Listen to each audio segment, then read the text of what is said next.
Let's start our shir.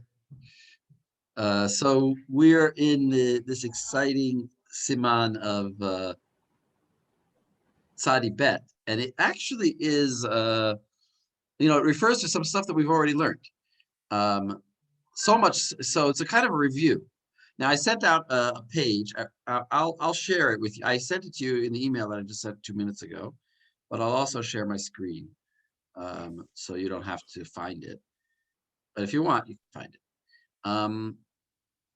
And I want to start, sometimes people do this shir this way, and I think it's also a good way to do it. I want to start with the Shulchan Aruch. That way we're sure we'll look at it. So let's look at the Shulchan Aruch quickly. So I'm scrolling down here, and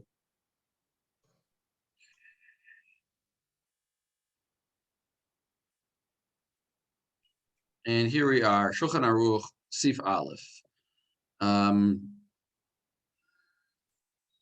So Lexi, you want to read it? Sure. כזית בשר שנפל לתוך יורה של חלב, רותח, תואם הגוי הקדירה, אם אמר שיש בה טעם בשר, אסורה, ואם לאו, מותרת, אפילו פחות מ-60. So little piece of, specifically a kazite of meat falls into this like boiling pot of milk. I get my goy. Oh, wait a second. You added a word there. You said boiling. Right now, we don't know that. Oh yeah, I'm sorry. You're right. Fine. Yes, it's boiling. Okay. And I get a goy to taste the milk. And if the milk doesn't taste meaty, then the milk is fine, even if there's less than like shishim. Can I get the kazayit of basar that fell in? And the basar itself is forbidden. Sorry, the ve'ota chaticha asura. ובאמת דברים אומרים, בשקדם והוציאה חתיכה קודם שתפלוט חלב שבלה, דהיינו קודם שתנוח היורה מרתיחה.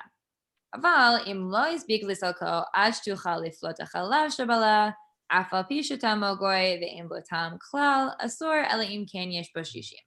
So the whole, you can have a goy taste it and you don't even need shishim in the milk as long as it doesn't taste meaty, is only if I took the piece of meat out while the milk was still boiling. But if I didn't take it out until the pot was no longer boiling, then we believe that this piece of basar has now expelled whatever meaty milk it has inside of it. And right, now it says that, you're right. Float chalav shebala, exactly. Yeah.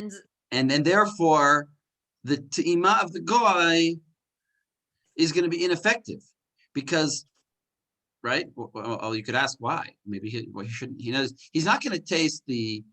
He doesn't taste any ineffective or irrelevant.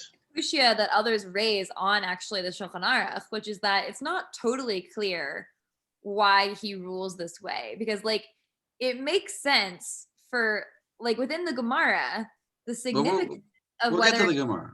I know what I'm saying is that like if you don't hold that means we know Osef Mashahu, it's not clear why this little piece of meat expelling its meaty milk should have give me one. Anybody, give me an explanation of why this milk coming out is gonna. Well, it's gonna render ineffective. What does it do? It doesn't make the pot treif necessarily. Again, well, let me just describe what happens first before we start explaining it. What's going on is that the milk is going into the meat, and also the meat is going into the milk.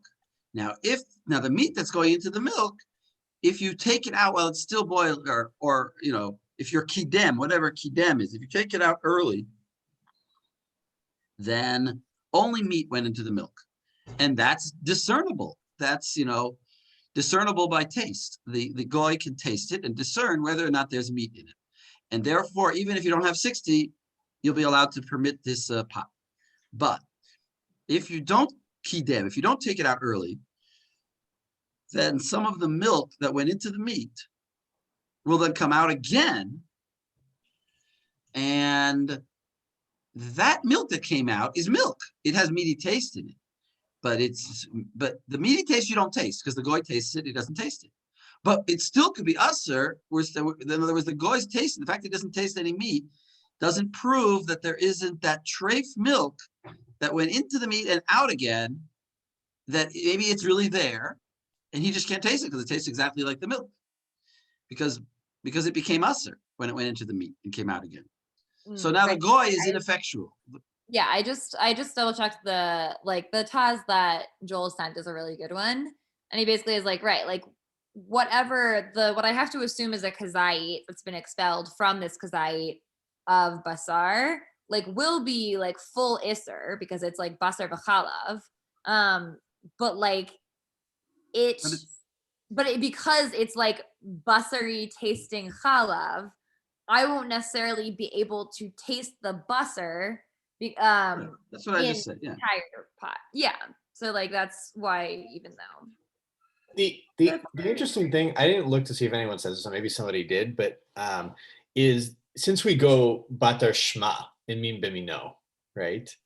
And the fact that it still has the shem of chalav on it is actually a little bit surprising, right? This isn't chalav, it's basar b'chalav now, right? So I'm like, the fact that we can still call it mim bimino is like interesting. It feels like an achronish question, but no, I don't see it as a question because it's milk. It's treif milk. It's milk that's not called. If you bring a glass of it to somebody, he'll say it's milk. It has a taste of something else in it, but it's milk. It didn't transmutate into some other thing. You know, it's still the meat. It's still the species called milk. all right. Well, but I have a question. I have a simple question. Why don't we say that 60 is enough? Maybe maybe a kazayat of milk went in, it came out. Then another kazayat of milk went in, came out. And another kazayat of milk went in and came out. Maybe it happened 4 times, maybe more. So maybe 60 isn't enough. Maybe we have to mavatil many kazesim of milk that came out of the meat. Why is 60? That doesn't add up with the way like the Gemara, like. Yeah, I didn't see any Gemaras. Did you see a Gemara? We didn't see any Gemaras. We just read a Shulchan Aruch. Well, but okay, so I would assume you're saying what I'm saying makes a lot of sense, but it doesn't fit the Gemara. That no, that it soaks up the meat soaks up the milk while it's boiling, and then it gets to a saturation point, and while it's still boiling, it doesn't expel. So there's only ever one kazayat. Like. No, but this, you didn't kidem. So now it slowly cooled down and a kazayat came out and then another kazayat went in and came out. I mean, only one kazayat? Why should only one kazayat of milk go in? Maybe more kazayat. What's our perspective on whether or not it soaks up and expels when it's not boiling? I mean, we know that it expels, but I don't know about anything. As long as it's yad soletis, that it soaks up. I mean, first of all, we don't know what kidem really means. Is it a hard boil, a fast boil, and then it slows down? First of all, the whole thing of what kidem means, we don't know exactly. According to the Shulchan Aruch, it just said, what does it say? Hotziata kodem shetif. Dahainu kodem shetanuach hayora miratichata. It stops maybe it just means it stops bubbling, but it's still very hot. I don't know what tanuach yora miratichata. I think it means it stops being boiling, which means it stops bubbling up. It's still hot. Well, it means early, correct? Well, kidem means early, but it I mean, what I'm saying, so we have a general problem. The problem that we have is, when does a transformation take place? At what point is nothing happens until it reaches that certain temperature, or has something actually happened? I think this is a problem that we have all over in these simanim. I mean, well, l'maisa halacha, if you have a pot of water that's not 212 degrees Fahrenheit, but 200 degrees Fahrenheit, and you drop and it's a pot of milk, and you drop a piece of meat in it, so the same din is going to apply. Like, in other words, you're not going to say the milk is all of a sudden kosher, and the meat is all of a sudden kosher because it wasn't 212. So, there's definitely there were a minority of poskim who raised that problem, that nothing took place, nothing happened.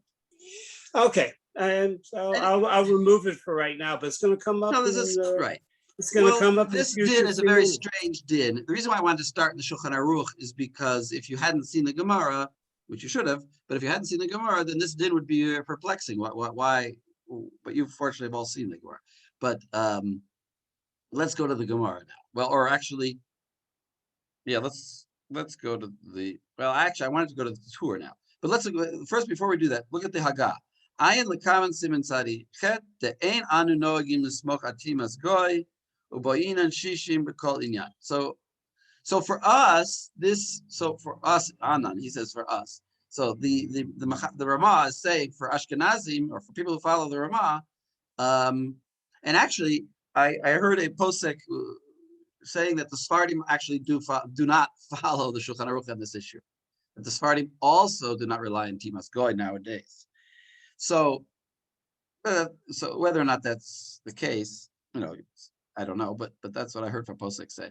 But in any case, we don't rely on Timas Goy. So then it comes out that this whole issue of Kidem before it's dropped, before it comes out, is irrelevant. It's totally irrelevant because the only thing that Kidem helped us with was by saying you can now have a Goy taste it, even if there's not 50, even if there's not 60, it's maybe 50 or 40, it could be mutter. And the Kidem just is preventing the milk from coming out. But since we're going to rely on 60 anyway, then you don't get any extra kula of kidem, so there's no issue. So this whole siman is irrelevant, basically says the Ramah, because you're always going to just measure by 60. You don't have to take it out early. Taking it out early was only to give you a kula of allowing you to rely on tima, but we don't rely on tima. So he so again, the Shulchan Aruch, what is he saying about tima? He's saying it's only coming to give you this kula of allowing you to do te'ima. So I want to go to the tour and see if that's the way he understood kidem. Or actually, let's go to the Shulchan Aruch. I take it back. Let's go to the Shulchan Aruch. I mean, sorry, to the Chulin. So here. So Asher, maybe you want to read this Chulin 108a b. So I took just a small part of the Gemara because it's a long Gemara.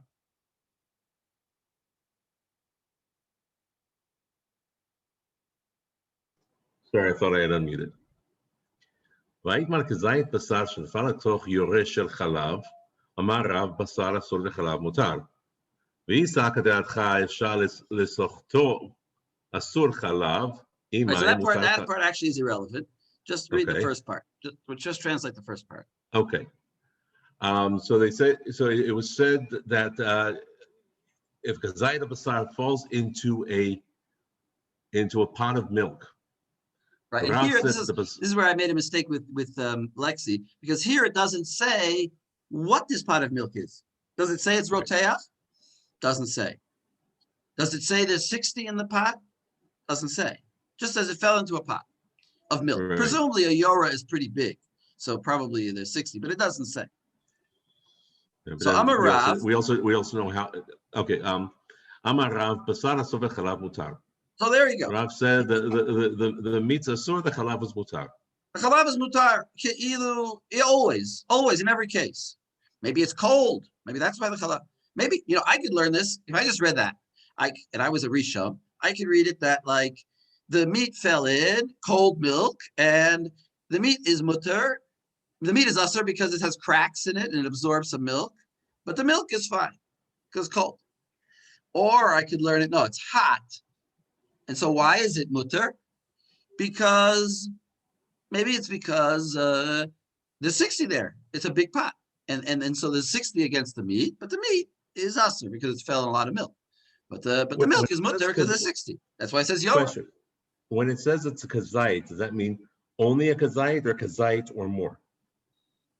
Well, exactly. Well, because then we also have a question. We don't know how much meat fell in. The Achronim on the Shulchan Aruch, I believe, deal with this question, and they say the only reason we're talking about kazayit is because then you'd get whipping, then you'd get malkot if you ate it. But I don't see the relevance here. I think that if you read this as a statement on its own, the intent is that the kazayit is something small, and a yora is something big. And so the reason why it's mutter is because it's a small thing in a big thing, and the big thing retains its state, and the small thing got affected by the milk. I think that's why it says kazai. Okay. And therefore, I think there's an assumption here that there's 60. But the Gemara doesn't assume that. The Gemara is assuming that, well, first of all, everyone's agreeing that it's hot. And I was saying it's hot too. But so the Gemara, read the big letters here. V'hachat b'mayaskina. והך במעסקינן, כגון שנפל לתוך ירח רותחת, תמבלע בלה מפלט לא פלט, סוף סוף קינח חדר No, stop. שלם וסילקו. So hachat b'mayaskina. So what are we talking about here? For example, it fell into a boiling pot. Oh, we didn't say boiling up till now. Now we're saying it's boiling. Now, Okay, so maybe it was cold before? That what can absorbs, but it absorbs, it doesn't exude. Exactly. In other words, you translate it, the mivla bala, it surely absorbs, miflat lo pala, but exusions, it doesn't exude. So it doesn't exude what? It doesn't exude its meatiness into the milk. The meat absorbs the milk. Okay. It doesn't exude the meatiness back out to the milk. Okay, you're reading it excellent. You're reading it excellent because that's a havamina, how we're going to read it. That's one way to read it. There's like 3 ways to read this. But one way to read it is the way you just said, that it absorbs milk. It absorbs milk, right? So it's usher, but it doesn't exude its meat into the pot. Nothing goes into the milk, so the milk is mutter. Because notice, it didn't say the milk is mutter because it's 60 or because the goy tasted it. It just says the milk is always mutter. So that means it doesn't even, and maybe the yora is only 59 kazesim of milk, but it's still mutter. So we're saying it's not exuding at all anything into the milk. And that's why it's mutter. But it's certainly absorbing. So we have this weird idea that when you boil meat in something, it absorbs the sauce that it's cooking in, but doesn't exude anything into it. Okay. And then the Gemara asks on that. Kinayech. Kinayech hadar palit shekadam v'silko. No, stop. 3 words or 4 words. Kinayech hadar palit. When it rests, in other words, when it stops boiling, and it's maybe then it exudes. Then it will exude. So what did you? So how you can't? That doesn't explain this case because this case doesn't say any. It says that it's mutter, but it's eventually sof. Eventually, the guy's going to turn off the gas, and it's going to cool down, and it's going to exude. So then it's going to be treif. So I think it's working on the assumption that once you know a piece of meat has fallen into your milk, your first thought is to get it out of there. Well, that's what the next 2 words are. Kishakidem v'silko. That's what the Gemara says. Oh, that's the answer. No, it's shakidem v'silko. You took it out early. When? Presumably before it's nayach. Right. So you took it out before it's nayach. That's the technical term. It's that it rests from its boiling. You took it out. It had enough time to be there to absorb, but it never put out any of its meaty flavor.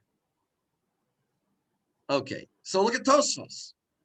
Here, Reuven, maybe you want to read the Tosfos. Just you could start from Tema. He says this, he doesn't like this. Sure, give me 1 second, let me just find it. Just 1 second. It's a Tosfos shenafa letoch yora. It's 1 second. Yeah, I got it. It's on my screen though, if you want to look at it. I just have my screen is split 3 ways, so I just have to like zoom it in a little bit. תמת בדבר הנראה לעיניים ודפריט. וכשנותנים ירק בקדרה רותחת, משתנה מראה המים מן הירק. וכן בשר שומן נמוח לתוכה. So it's basically saying like it's very surprising that it's not that the meat is not excluded, sorry, like I can't find the right word, is not exuding back anything, because you see in the case of, let's say, a vegetable, when you put it in water, see that the water could change its color, and same thing with a piece of meat, with a fatty piece of meat. And you could see the grease on the sauce.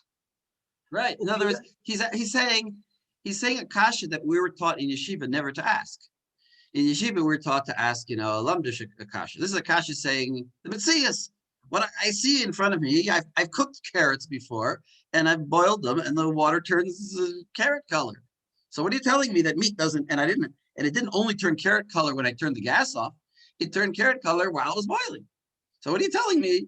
The Metzias doesn't fit. Now, if you're a brisker, you say, I don't know if you know the famous joke of the famous story, true story, I think, of Rav Soloveitchik, that they came to him and they said, listen, we took our toothpaste and we gave it to a cat and to a dog, and the dog ate it. So you see that it's ra'ui lachilat kelev. So maybe you have to have a hechsher on toothpaste. It's ra'ui lachilat kelev. Our dog ate it. And so Rav Soloveitchik said, we don't paskin from a meshugana dog. Halacha is not based on what a crazy dog does. In other words, don't bother me with reality. Meshugana Hunt, yeah. Sorry. So don't bother me with reality. I am creating a halachic system. What would the answer that Rav Soloveitchik would say to this Tosfos, to this question? He would say, that color that you see, that's not called exushin. Whatever that is, it's not on the level to be satisfying us in a din of tam. In other words, but the Tosfos is not learning like a brisker. And the Tosfos is saying, I see reality, and I see that this is not true. This Gemara is not true. So therefore, he's going to give a different explanation. So moving Perish forward. Rabbeinu Shmuel. So who's Rabbeinu Shmuel? We know him by another name. Rabbeinu Shmuel is the Rashbam. So here's the Rashbam's explanation, who was the grandson of Rashi. ופירש רבנו שמואל, דעה דקאמר מפלט ופליט, היינו עד שיש שבע מלבלוע, אבל לאחר ששבע חוזר ופולט. So basically saying that when he said that he doesn't exude anything, that's only in a case where he already it finished absorbing, so he absorbed to the maximum of his capacity. אבל לאחר ששבע חוזר ופולט. Exactly. So basically, once it's filled up to capacity, at that moment, it's going to start exuding. So when will that be? When will that be? Will that be when you turn off the gas? So I guess presumably when it stops boiling, you can observe. No, that's the whole argument that he just said. It's not true. He's going against that opinion because that was the normal way of reading, and we see that a carrot, you boil carrot soup, does it turn orange only when you stop boiling? I thought the difference that he's making is not about the timing, but about what is being exuded. So if there's something that's in the carrot will exude itself. But he's saying that we're talking about no. That's Rabbeinu Tam. You're getting ahead of yourself. That's a different opinion. We're not there yet. We're at a different opinion now. There's two opinions here. You got to notice this. The first opinion is saying that it absorbs the milk, or let's say the case of the carrots. It absorbs water. At a certain point, maybe after 5 minutes, it can't take it anymore. It can't absorb any more water. And then it starts putting out its own carrot color and carrot flavor into the water. Nothing to do with it stopping to boil. It's boiling. And that's why when you boil carrots and you keep it boiling all day, and you never stop boiling it, it still turns color and gets the flavor because it's boiled long enough. Well, you're often able to it's not a perfect science, and presumably they would generally say that l'chumra, unless you're pretty confident that something definitely wasn't there long enough to, if you go by this sheet to have absorbed and start expelling, that you should assume that it expelled something. So you're right. You're bothered by what Tosas got bothered by with the Rashbam. The Rashbam is saying what he's inventing a shear, but we didn't get there yet. We're about to see that. But yeah, it comes out that he's inventing a shear. But before we get there, how does he read the Gemara? What does the Gemara mean when it says kinayach?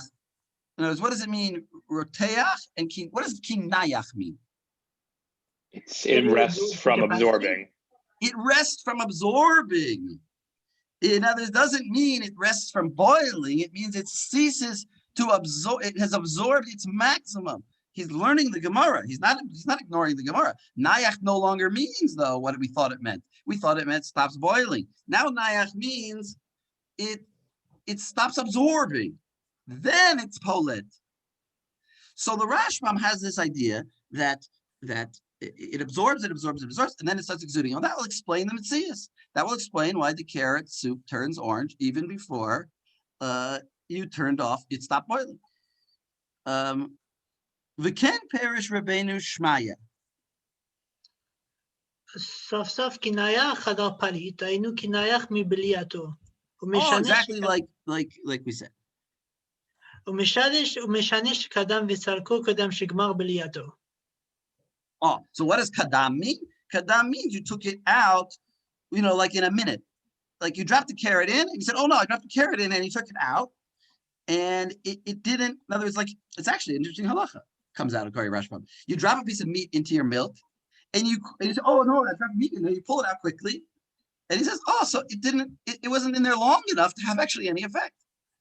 Because you took it out before it started to exude any flavor. So A wild I have opinion. a question. Yeah. It seems to me like in the case of the vegetables, there's an obvious, like the water changes color, right? And he mentions the idea that like, oh, you drop meat into something and you see that like the broth turns or the water turns oily. But I feel like since we're dealing with the milk, we're worried about the milk extruding, that we wouldn't necessarily see the milk turn oily, right? Like, so it feels like this isn't a very, how do you tell? I mean. Yeah, well, that's what the Gemara Tosfos is going to ask that question. How do you tell? First of all, we're just understanding that there's something called kidem, there's something called removing it early enough. And if you do that, then the milk is mutter. That's the way Rashbam learns it. What exactly how we know that? That's a good question. But we're not there. But I think the Tosfos is about to say that. Let's see. So hold on a second, Rabbeinu Shmuel is reading the Gemara differently from your original Avamina, right? Oh yeah, he's not reading it like Asher read it. So he's Asher read basically it. saying that it exudes milk as opposed to just exuding some meatiness. Oh, I see what you're saying. Exactly. It's not. No. He's not reading it like the Shulchan Aruch reads it. Exactly. He's not reading it like the Shulchan Aruch. The Shulchan Aruch, what we started with was that it's the milk coming in and going out again. But the way Asher read it, it's that we're just talking about the meat, and Asher read it quite correctly. The simple Gemara is just the meat flavor doesn't go out, and on that Tosfos says, what are you talking about? The meat flavor does go out before it stops boiling. The Rashbam answers, it doesn't go out before it stops getting filled up. But it's true, it goes out before it stops boiling, but we're talking about an even earlier stage where the meat didn't absorb. But we're still talking what's the about relationship between filling up and exuding meat, right? So it's clearly saying it absorbs as much milk as possible and then exudes something. So what? There is not enough room in the piece of meat. And then it absorbs the meat, and then it absorbs the meat flavor. Exactly. It's like you have a tube full of ketchup, and you start pushing into it through the other end toothpaste, and eventually you start putting in enough toothpaste that it can't handle anymore. Then the ketchup starts coming out. So I read it a bit differently. I read it that it fills up with the milk, pushes out the meatiness, and then once it's finished filling up, it starts pushing out the milk again. That's how I read it. That doesn't happen yet. No, that's not the Rashbam. That's not what he's saying. He's just simply saying, like Asher read the Gemara, the meat flavor is going out, but the meat flavor only goes out from the moment that it stops, that it's nayach from its blia. Let's go on. Because what I'm doing here is I'm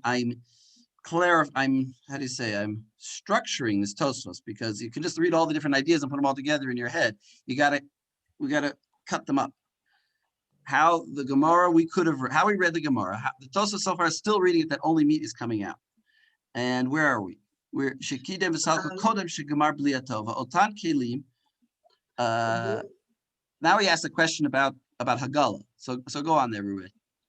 ואותם כלים וקערות האסורות, כשמגלים אותם בתוך יורה גדול או מניחים אותם מבפנים, כשהמים רותחים, היה מצריך רבנו שמואל להניח שעה גדולה, עד כדי שיהיה להם שעות לגמור בליד ולחזור, ולפעלות אחר כך. So basically, a certain amount of time will require, like, let's say, shah gdola, so like a long time, until that time to finish absorbing, and then only once they absorb the maximum capacity could they start like. Because when we do hagala of kalim, when we want to kasher kalim, we put them in boiling water. We want to get the tray flavor into the water out of the spoon. Now, the spoon that was treif, it won't start exuding its flavor right away, says the Rashbam. It takes a certain amount of time. Takes a certain amount of time. For it to first absorb the water that it's in, and then once it's full of water, then it can start exuding its flavor.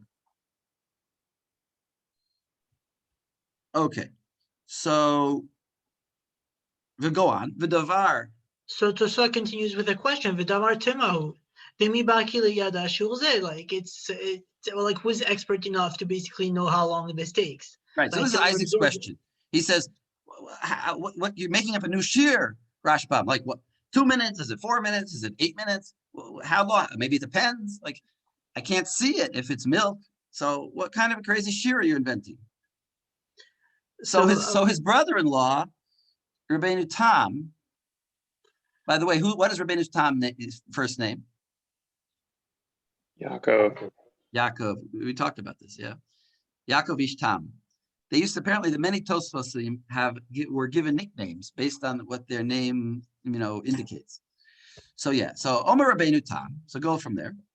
ואומר רבנו תם, דעדקה מרחה מבעלה מפלט לו פליט, היינו לא פליט מה שבעלה עכשיו, אבל מה שהיה בעלוע מקודם פליט. So Rabbeinu Tam is bringing forward another explanation. It's saying that when we say that it doesn't exude what it just swallowed, but what was previously in the piece of meat, or what was previously like, I guess, the meat itself.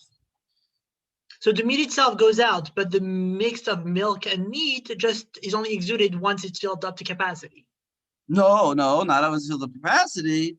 Once we're going back to the original reading of nayach, meaning nayach from its boiling. Okay. Or, well, actually, I don't know. You're right. I don't know. Let's read that again.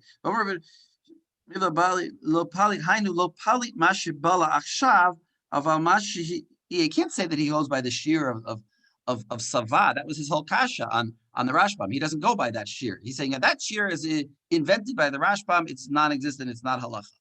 All we have is nayach means nayach from boiling. So what it's saying is the meat will exude its own meatiness, and the carrot will exude its own carrotness. But what it absorbed, when the meat absorbed milk, it won't then return and exude that milk back until you stop boiling. I feel like the difference is that Rashbam tries to suggest that, like, while it's absorbing, it's not expelling anything.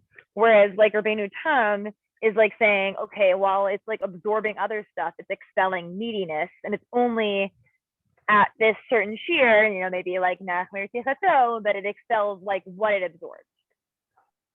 Yeah, exactly. That is exactly what it's saying. So now we see where the Shulchan Aruch got his idea from. In other words, he's paskening like this Rabbeinu Tam, not like the Rashbam. And he's saying that, but then, just for a second though, let's think about the Shulchan Aruch. The Shulchan Aruch said what? He said that you could then have it tasted by a goy. So let's go back and read the Gemara. How do you read this Gemara? This Gemara says mutter, right? In the very beginning, it says, Amar Rav, Basar Asur, V'chalav Mutar.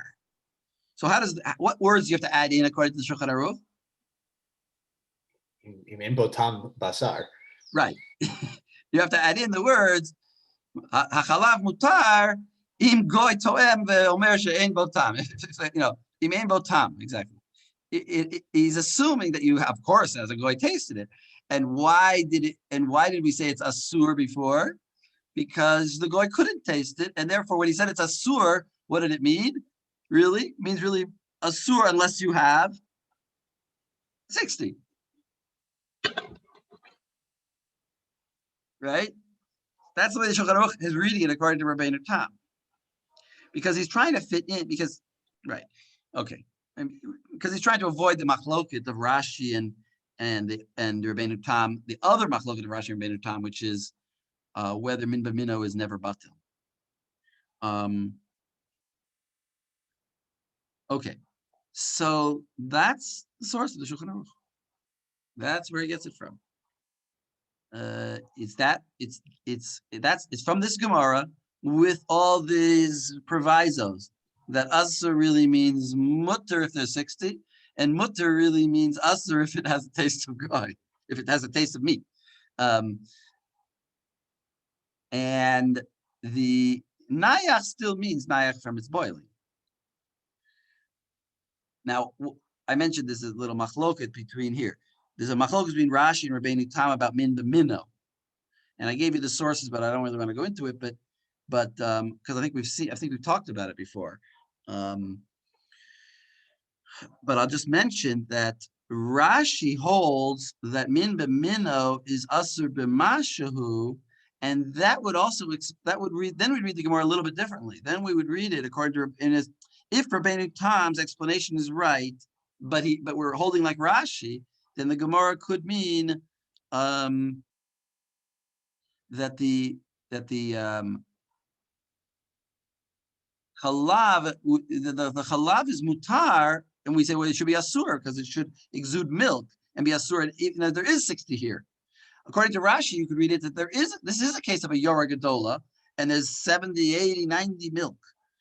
And when it says asur, well, the basar is for sure asur. When it says the chalav is mutar, that's because it didn't yet exude the milk. It only exuded masha eno mino, and then it was batel in 60. But if it started exuding the milk, then it would be asur in any amount. We wouldn't rely on a goy at all. It would be if it soft polet, it would polet milk, and it would ruin it entirely. Okay, that's the Right, and I guess you would keep the status of milk because there is no meat left inside. I mean, at least according to no, not according to Rabbeinu Tam, according to Rabbeinu Shmuel. Let me just review in my head. I'll be right back. Okay, so that's the Shulchan Aruch. Let's see what the tour. Let's look at the tour. That's what I want to do. The tour. Okay. So, Lexi, I know you're leaving, so I wanted you to read again, if you want. Are you there? Maybe Lexi. Yeah, sure. Okay, so starting from just the beginning of the tour, I have it on my screen here, if you want. Yeah. Okay. Or if you can open up the tour. כזית בשר שנפל לתוך יורש של חלב רותחת, ויש בחלב 60 כנגד הבשר, אם קדם וסילק הבשר קודם שתנוח היורה מרתיחה, הבשר אסור והחלב מותר. Wait a second. Yeah, he does a crazy thing here. So go ahead. Well, I mean, the big distinction that we see between him and the Shulchan Aruch, which is commented upon in the Beit Yosef, is that the Torah seems to think that you need shishim regardless. He doesn't seem to say it's that. It's a case of shishim. It's a case of shishim. Yeah. And yet it's still asur in certain cases. Well, the basar is asur and the chalav is mutar. But we're going to see that it's also kidem. How is he going to explain kidem? So, yeah, well, we'll see. In other words, wait a second. Let me just emphasize this. Kazayis basar shenafal letoch yora shel chalav rotachat. V'yesh b'chalav shishim. There is 60 in the milk keneged basar. Then you might say, well, then there's no story. The soap opera doesn't start. Of course, the milk is mutter. There's 60. He says, no. Only in kidem v'silek. Only if you also, he puts them two together. It has to be 60, which the Gemara didn't say, and it has to be kidem v'silek. Then habasar asur b'chalav mutar. So you seem to have two requirements. You have to have 60 and kidem. Where Well, does he no, get that? he clarifies that this is what Rashi. Wait, Yeah, of let's course. finish the Yeah. tour. I'm just pointing out Um, that's right. Yeah. So like That's what I was explaining actually before. אבל yeah. אם אין, אבל אם אין בחלל 60 לבטל הבשר, או אפילו יש בה 60 ולא קדם לסופו, חלם שתנוח חיי המתיחה, גם החלב אסור לרש"י, because Rashi holds him to be no במשהו. במשהו. Right, דמים בינו במשהו, אבל רבינו תם, דמים בינו ב-60, אפילו לא קדם לסילק, כיוון שיש בה 60 מותר. So basically, he's like, according to the Torah, according to the Rabbeinu Tam Shita, there's no actual Lamaisa difference between whether I take it out, like whether Kadam Vasilek or no. It sounds like that, except the Rabbeinu Tam has to explain the Gemara. Then what is the Gemara talking about? Rabbeinu Tam himself believes in Rabbeinu Tam. In other words, he has to explain why the Gemara says that if you kidem, then the chalav is mutar. Presumably, like that's where you get into a little bit like where you get the Beit Yosef like criticizing this Shulchan Aruch, ending up saying that like B'Kadam V'Sil Ko, you don't even need shishim provided there's no basar flavor. Right. So that's where the Beit Yosef, exactly. He invents the Beit Yosef to defend Rabbeinu Tam, says, no. When it said it was mutter, it just meant it was mutter if the goy tells you, like Joel said, im ein bo tam basar, because it's talking about a case where there's not 60.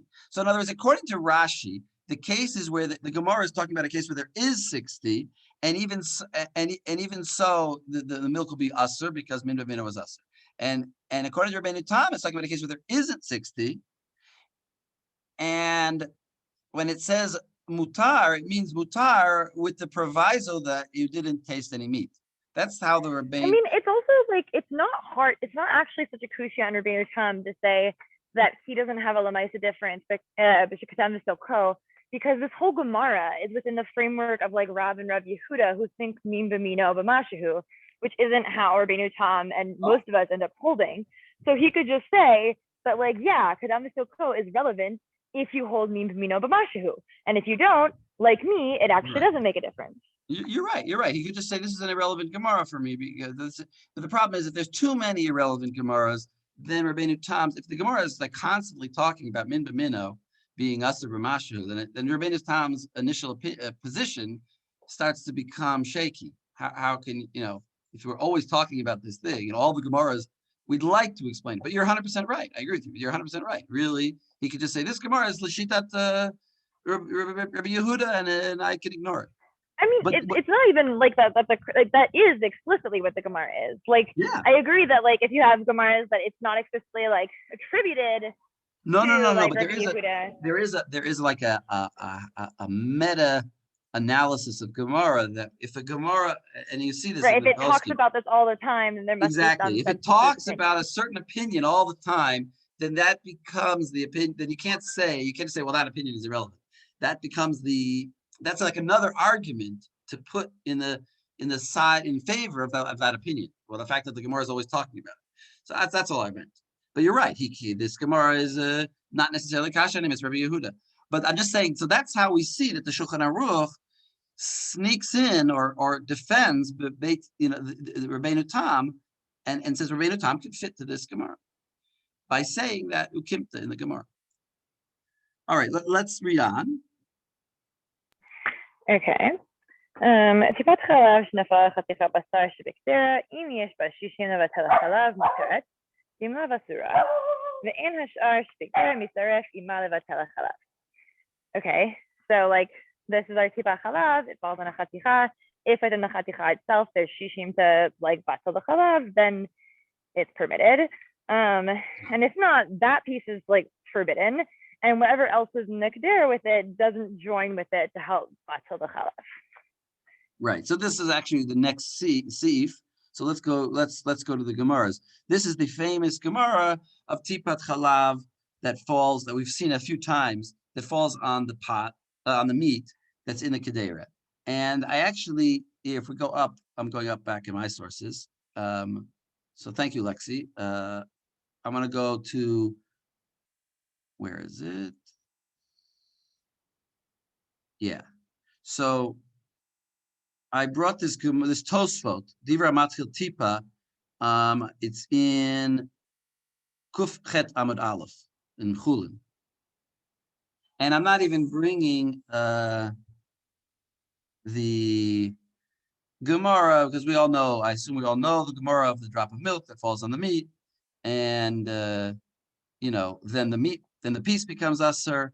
And if the piece is usher, then it can ruin the other pieces. And this is a machlokus. Well, we're about to learn the machlokus between Rashi and Tosfot about what this piece that the milk fell onto, where is this piece? Is it in the broth? Is it not in the broth? Where is it?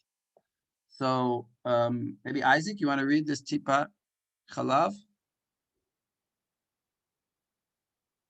But put your microphone on. טיפת חלב שנפלה על חתיכת בשר, אם יש בנותן טעם, אותה חתיכה נאסרת כשהחתיכה כולה חוץ לאותיו. Okay, so you have a drop of milk that falls onto a piece of meat, and if there's no taint tom and the milk imparts meat flavor to the meat, then that piece is aser. And that's when the entirety of that piece of meat that the milk fell onto is outside of the broth. Kita amri nam beferakit hanashe ulachach mishaolinam beota haticha lebatel hatipa velo bishar hatichot mishum dechalav mefafea ar kol haticha ve'ein mefafea mehaticha lechavata אלא על ידי ניעור וכיסוי, כי דאמרינן בגמרא, אילמה לא ניער כלל, עמי כל החתיכות אסורות, מבלה בלה מפלט לה פלט. Okay, so this first statement we get from the Gemara, or is pulled off out of what we say in the Gemara, where we say we measure 60 in the piece of meat to batel the drop of milk. And you don't measure the other pieces of meat, or you don't count them towards the 60, because like milk or fat like bubbles up on the piece of meat itself, but it doesn't go over to the other pieces of meat, unless you either stir the pot or you cover the pot, like we have from another Gemara where it says, if you say you didn't stir it at all, why are all the pieces aser when it absorbs but it doesn't extrude the flavor? Right. So the piece, according to Tosfos, that the milk fell onto, where is that piece? According to Tosafot, the piece of meat is outside of the rotet. So like, here's your broth and here's your piece of meat. Right, or maybe it's like, how do you imagine that? You can imagine it that, let's say, first of all, there could be no broth. Sure. It could be that you just have like, you're frying the goulash meat before you put in all the liquids, and then the drop of milk falls on it. Right? It could be there's no milk broth, or it could be there's a little bit of broth at the bottom, but not much. So it fell on one of the pieces. So what happens? The piece itself sort of has a integrity to it. The drop interacts with the piece and doesn't go further. By the way, if you think about it, this is on the one hand, they're totally different Gemaras, but it's similar to Sif Aleph. There's a certain similarity to Sif Aleph, because Sif Aleph said, at least the way Rabbeinu Tam, certainly the way Rabbeinu Tam read it. In other words, the piece of meat can be in the, well, not the Rabbeinu, wait, let me think about it. Yeah, the way Rabbeinu Shmuel learned it, that the way that when the piece is in the pot, it sort of doesn't interact with what's around it. And there's a possibility of something being somewhere and it and having an integrity to it and not spreading. I mean, it's not exactly the same. I'm just saying there's a certain similarity that here we have a piece of meat that got milk in it, and the piece became usser, totally usser, and yet somehow it doesn't trafe up the other pieces that it's touching, right? The milk hit it, it became usser, and it doesn't interact, right?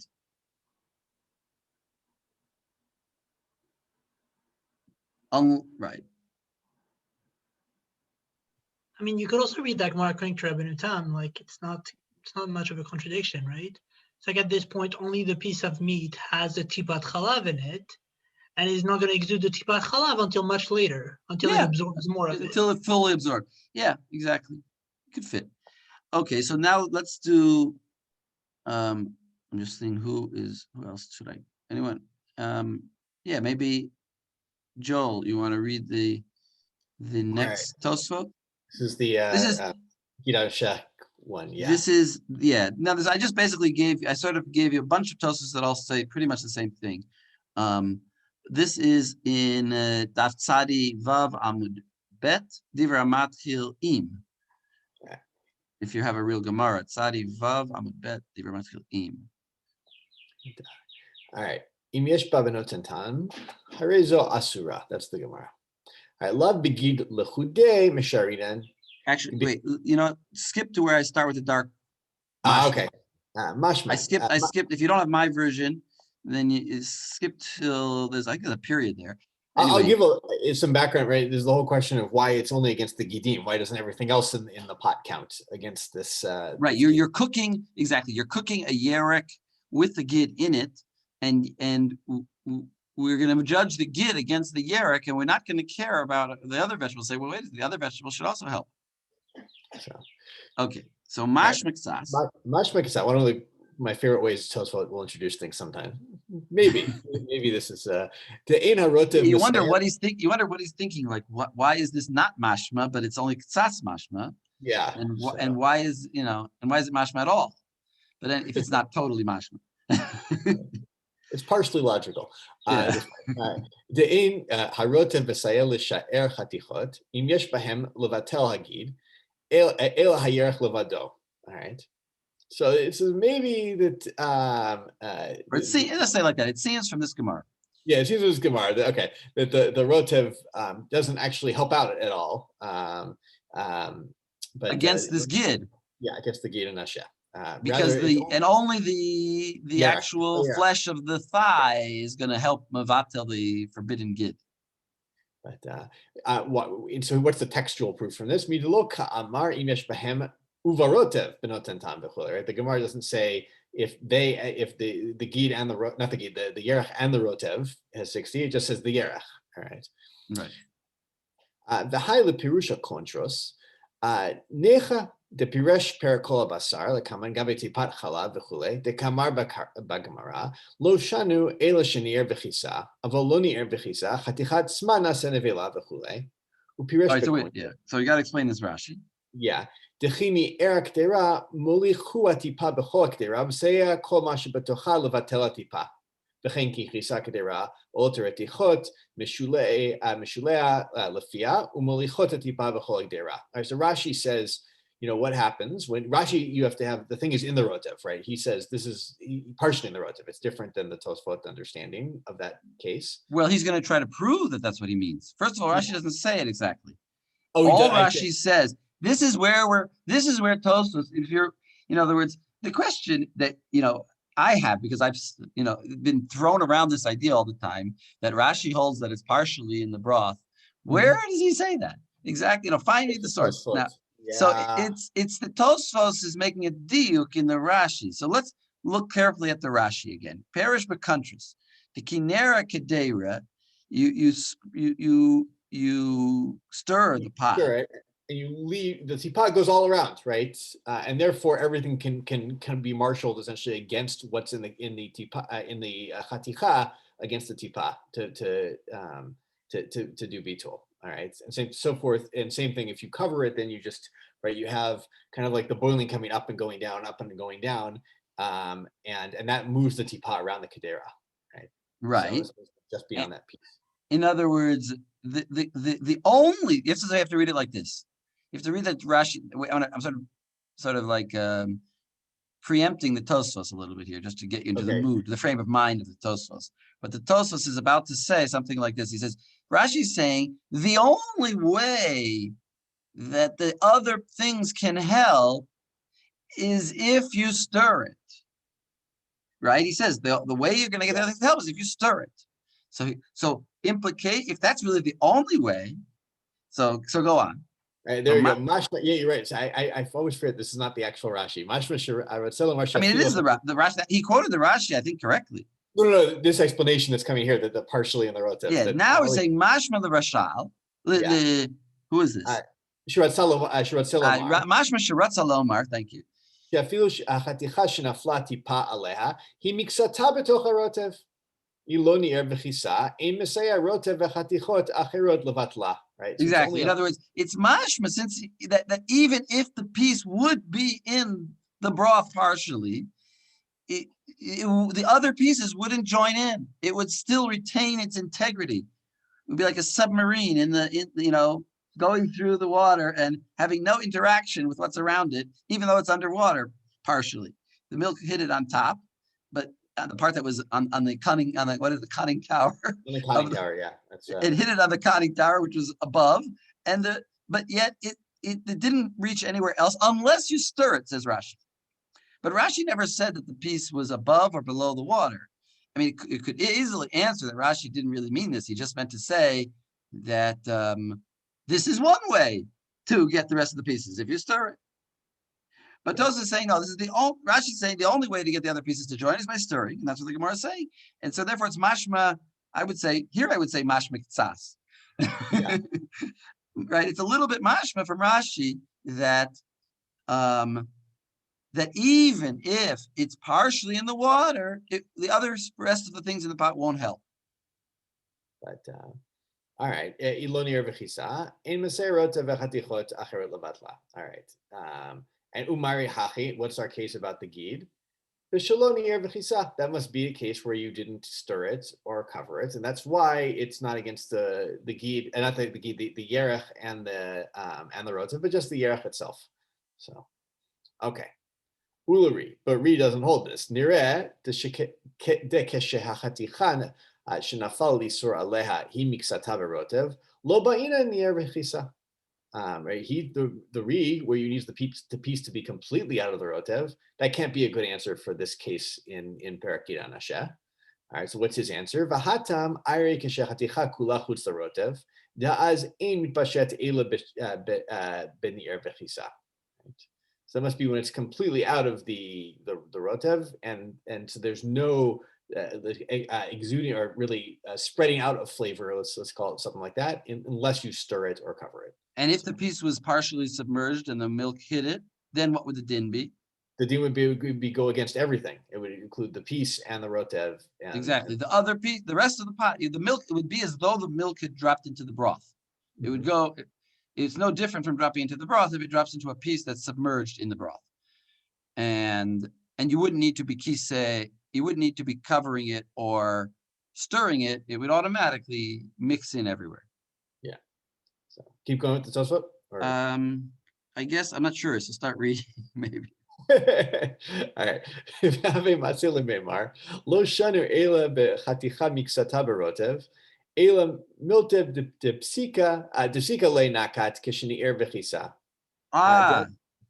So here, actually, now I'm seeing what he's saying. He's saying, actually, my diuk in Rashi may not be 100%. He's actually admitting his own, the possibility of another way of reading the Rashi.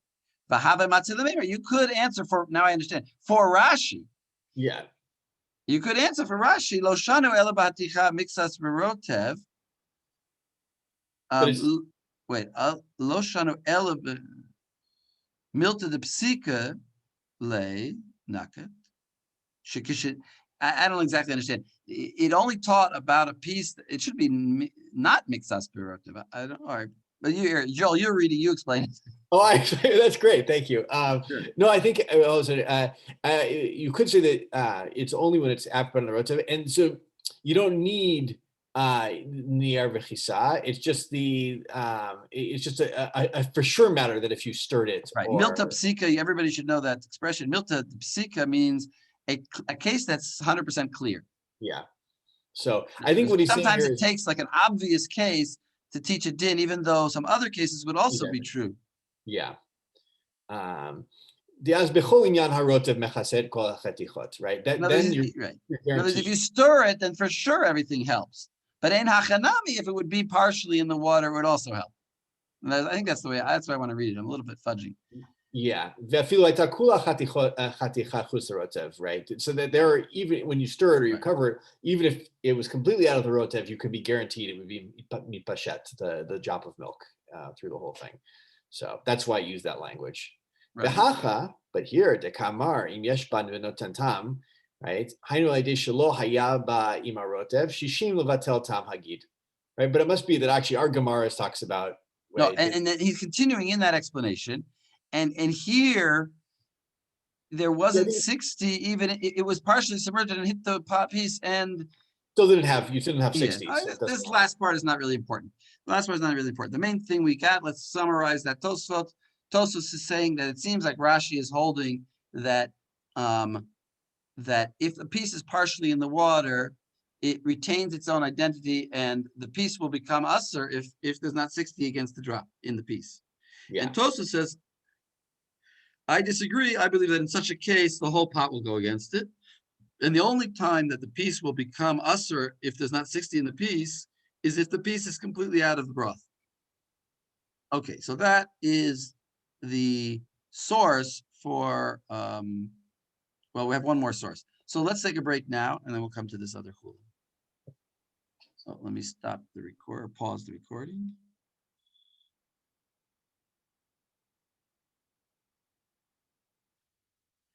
And we'll come back in like 5 minutes.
All right, let's come back again.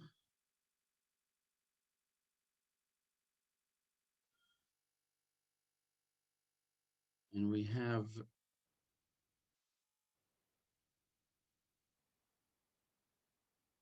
this one more Tosfot to just look at before we go to the Shulchan Aruch.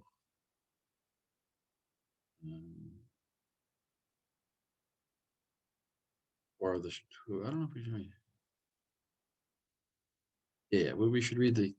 We'll read the tour also. Okay. Let me start the recording. Oh, I started the recording. Oh, I never stopped the recording. Okay.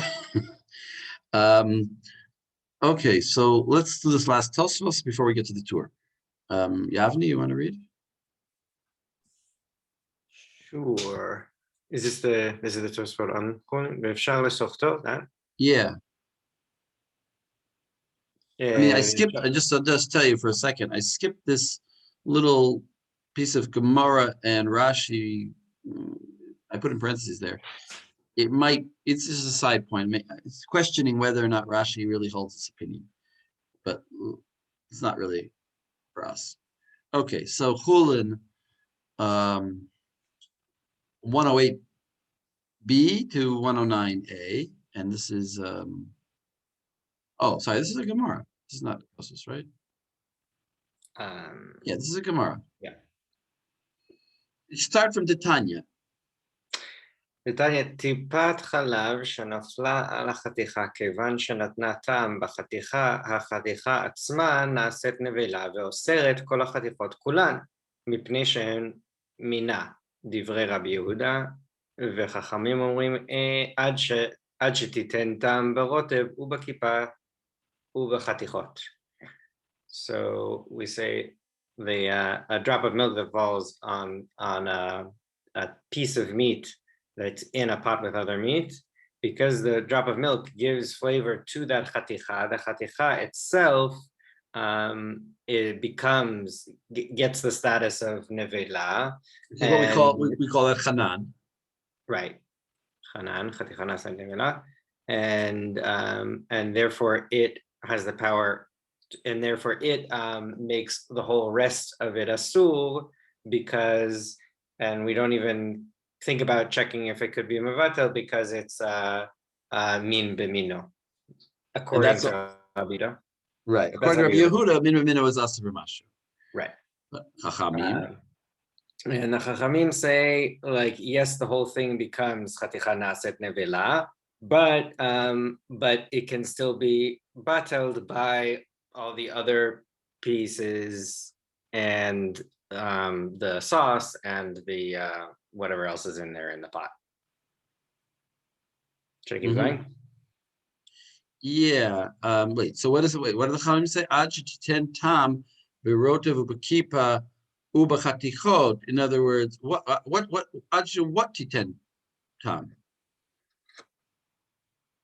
I guess it's ambiguous. My assumption was adsha chaticha, but yeah, no, that's right. That's right. I think that's correct.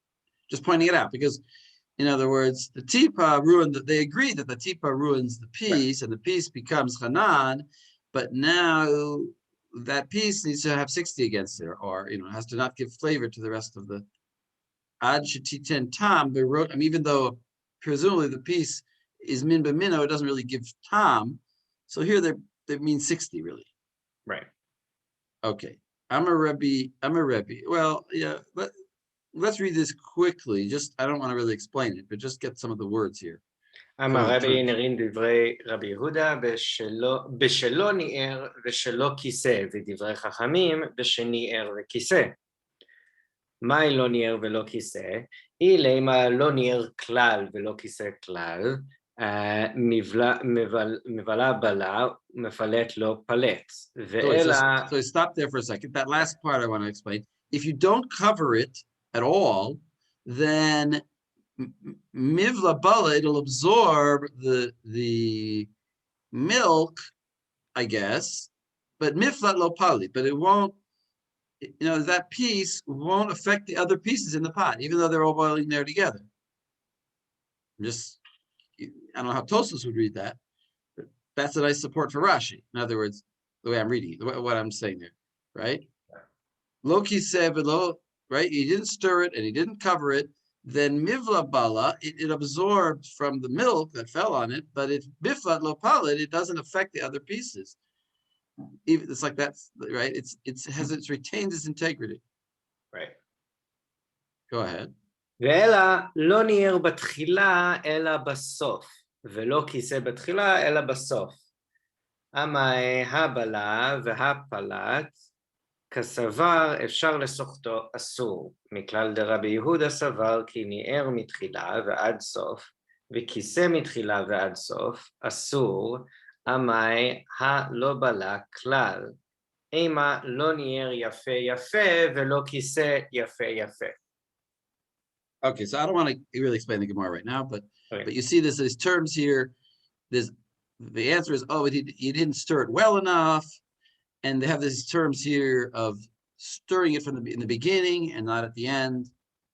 Okay, so let's see how we use these terminology here in the tour.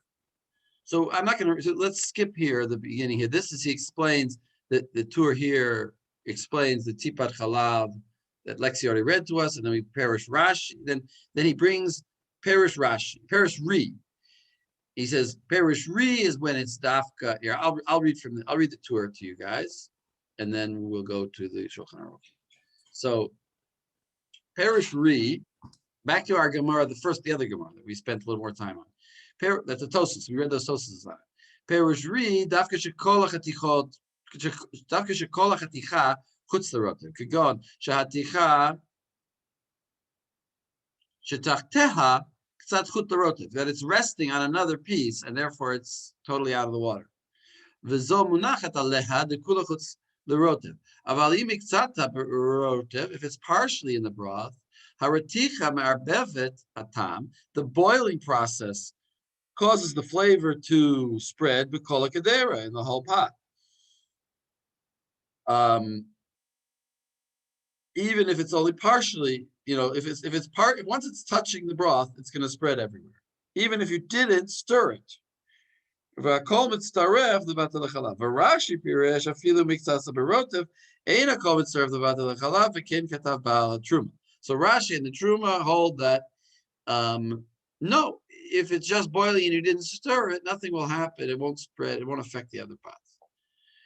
V'davka k'shelo nir kedera miyad k'she. Now, this whole problem of the drop hitting the piece and making the piece chanan, and then the piece now is all usher, and then the piece can usher everything. That's only dafka k'shelo ni'er kedera miyad kishnafal hachalav. That's only if you didn't stir it right away. V'gam lo kisa otam miyad, and also, or if you didn't cover it right away. Aval im miyad. But if you immediately stirred it when the drop fell, then everything joins together. You don't view it as like first the piece becomes usher from the milk, and then the piece ushers everything else.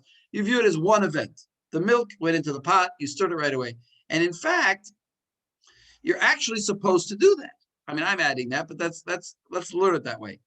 You're actually supposed to stir it right away to avoid this problem. Why it's not called mevatling yisur lechatchila, we can give answers for that. I think there are plenty of answers for that. But let's say you're supposed to do it. V'katav Rambam aval im niyer b'tchila v'ad sof o shekiseh b'shas nefila v'ad sof. But if you covered it from the beginning to the end, or stirred it again, just like we said, it's benoten tam. You don't need to say chanan. The nira she'en tzarich rach, and this is, I think, obvious what the Torah says now. The nira she'en tzarich rach she'nir o kisei miyad b'shas nefila afilu psach achar kach milena'er. You really don't have to do mitchila ad sof. You just have to do mitchila. You just have to do, the techila ad sof is just an expression, really. And really what it means is you stir it right away at the beginning. You don't have to sit there for an hour while it's cooking, stirring it the whole time. As long as you did it in the beginning, then no problem. In other words, you don't have to keep stirring. The ad sof is really just to say, it's just because we want to say if you stirred it later, it's not going to help you. In other words, the sof is not going to help you. It has to be mitchila. And it could also be at the end, but it has to be tchila. The Ketava Rambam, Kalav Oda Rambam, the Rambam also writes, Falachala b'toch hamarak, or l'toch hachaticha, or l'toch hachatichot, v'lo noda le'ezeh chaticha nafla. So here's this new din that the Rambam invents here. So what is it?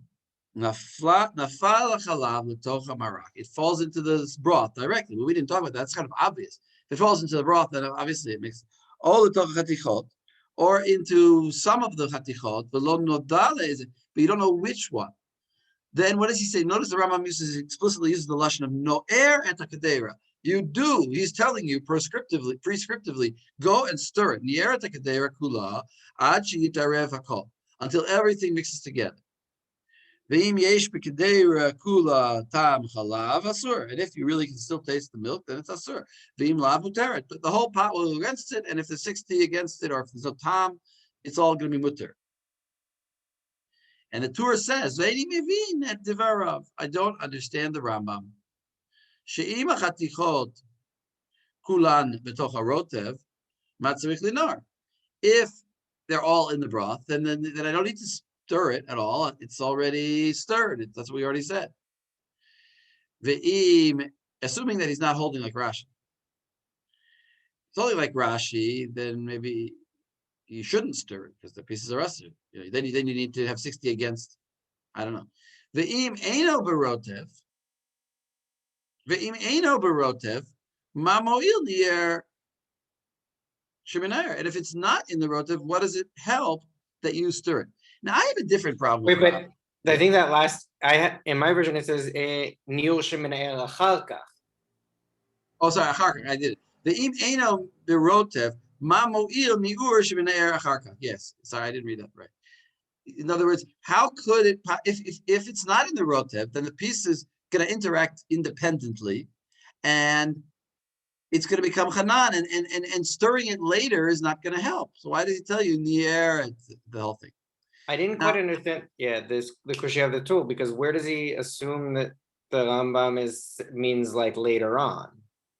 Right. Okay. So I want to address that. Well, okay, before we get to that, is there any other problem you have with this Rambam? In other words, the Rambam said two things. He said before. It seems like he's saying to mevatel lechatchila. Right, but the way I read the Rambam before, I read it that he also saying it to do there. The first Rambam. Rambam. Right, yeah. He says, "Aval im nier mitchila v'ad sof harei zebenoten tam." He already said that. That sounds like a b'diavad statement. So but if you read it, maybe I'm forcing this, but if you read it as not a b'diavad statement, that like if you do this, then it's mutter, and he's telling you can go ahead and do that. Then the second halacha sort of says no chiddush. Is there any chiddush in the second halacha? I mean, obviously, if it falls in the marak, it's so you want to say the first one he's saying don't do it, but if you did it, so. Okay, and here he's saying lechatchila. So why lechatchila all of a sudden are you allowed to do it? Forget about the achar kach that the Tur says he's talking. The Tur is trying to answer that he's saying maybe the first one is talking about where you're doing it miyad. Notice. But the second one, there's already some ambiguity about. Like it's already sort of lost and mixed in on its own, and you're just like making sure it's really mixed in. Right. Well, that's going to be the answer. That's going to be an answer. But let's look at the differences between this Rambam. There's one difference is in the first one, he says, im nier, he says,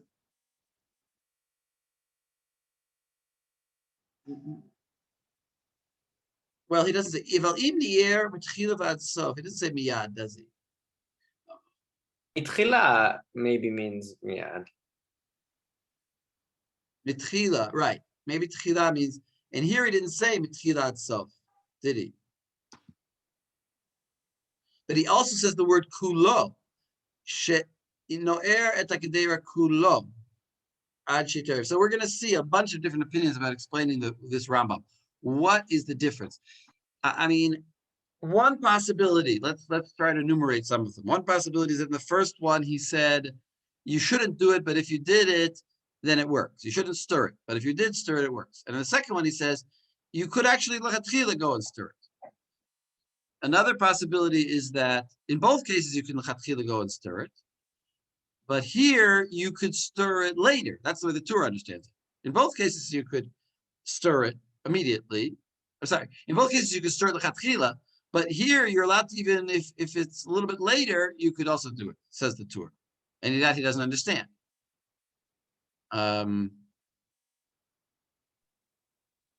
Okay, so we're going to try to explain that question later. I'm reading on in the Torah.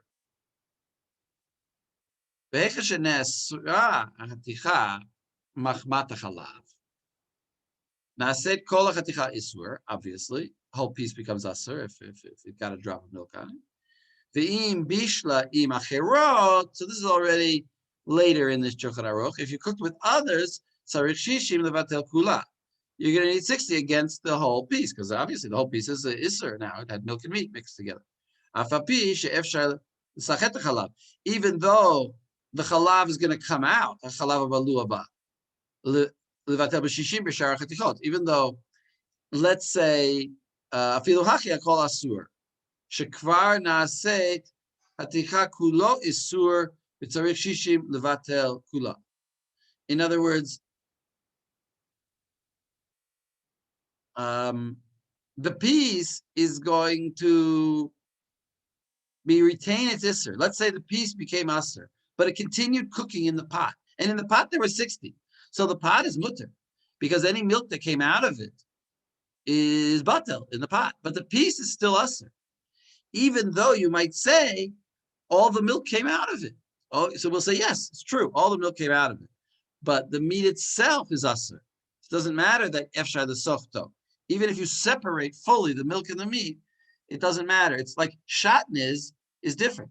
If you have a beged with wool and linen, and you take out the linen from the wool, now it's mutter. You can wear it. Do we say the same thing by milk and meat? If you separate the milk from the meat, maybe each one now they're no longer together. And so the Torah says no. Once they've been cooked together, then the meat is totally asur, and therefore it falls into another pot. Even 10 pots, one after the other, the piece will always retain its isur. Upsach harav Rabbeinu Ephraim de lo amrina nefshar lesochto asur elo basar b'chalav. So Rabbeinu Ephraim says this did that the piece retains its isur is only by chalav and meat, by milk and meat. Aval b'shar isurim could go in kazayas chalev shenivla b'chaticha, but if some fat fell into a piece of meat, the ein bashishim levatel v'nesrach v'achar kach bashlaim acherot.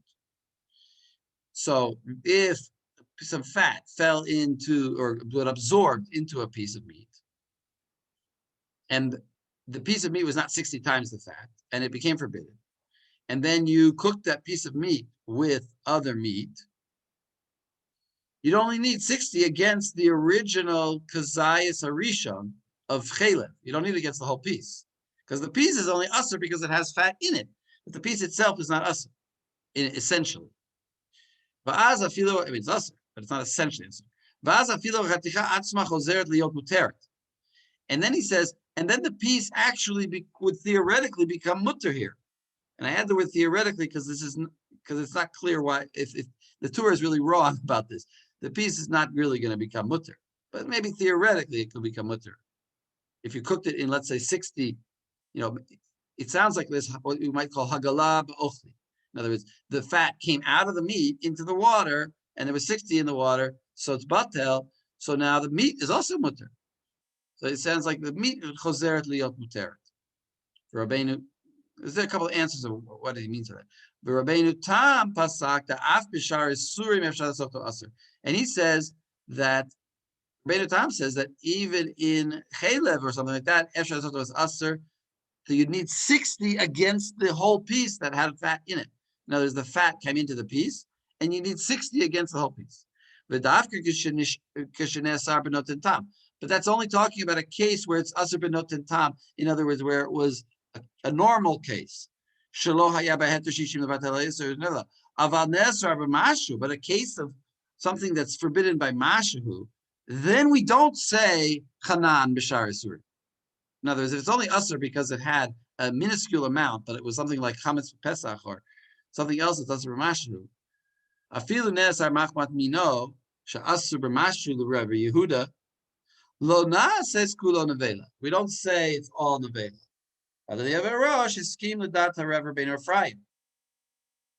So the Rosh and the Tur presumably agree with, and the Shulchan Aruch in the end agree with Rabbeinu Ephraim that there's no Chanan B'Shar Isurim. You only need to measure against the original chaylev that fell onto the meat and not the whole piece. And maybe the piece becomes mutter, but that's a little bit weird. Okay, that was just, that gave us a lot of different halachot in the Tur. So good question. As it relates to the last piece, like, is that practical halacha, which means like if someone comes with a question that, like, I don't know, like he cooked his original steak with like forbidden fat, and now he puts it in a pot with like 60 other pieces of meat. Can we say that it's kosher then? Like, practically speaking. Well, we paskin, the Ashkenazim paskin, that Bishar Isurim, there is Chanan. Not like Rabbeinu Ephraim. So, but if you're Sephardi, then again, it doesn't mean the case would be, you had a piece. It's a double case. It has to be a double case, a double event. First, treif, like say pig blood, fell onto your meat. Now the meat is aser, and now your cook didn't know that the meat was aser and took it and put it into the cholent.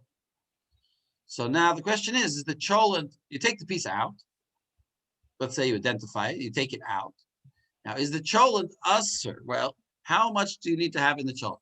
So you only need to have 60 against the original pig blood or whatever blood that fell onto the meat, and not against the whole piece that fell in, says Rabbeinu Ephraim. And the Sephardim would say that would be the halach. The Ashkenazi would say, no, you need 60 against that whole piece, because that piece became aser because it absorbed pig blood, I mean, in a cooking method. It wouldn't be just if it absorbed it because it was cold. You cooked it together with blood. It was hot or something. Right, but according to Rabbeinu Ephraim, it's the piece that became non-kosher become kosher once again, right? No, that's what I'm saying. That little line of the Tur, a lot of ink has been spilled to try to deal with that. That's not the halacha. More or less, let's say at a simple level, that's just ignore that piece. That line there, that the chaticha chozeret, the old muteret, no, we reject that. If you have more material about it, like, would you be able to send it to me or like post it on the group? I would just really like to read more about it. Yeah. Well, it comes up in other simanim. I can. This is one of the two places that it comes up. We'll see it in the Shulchan Aruch more. It's going to be discussed. I mean, you can look right here in the Nosei Kelim. Because the Shulchan Aruch copies this language of the Tur. You will see it. We'll see it. We're going to discuss it. I don't know if today or the next time. So now probably we should open up our Shulchan Aruch and not use my pages.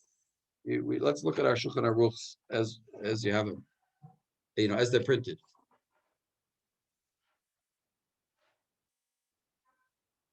Because I want to look at some of the commentaries.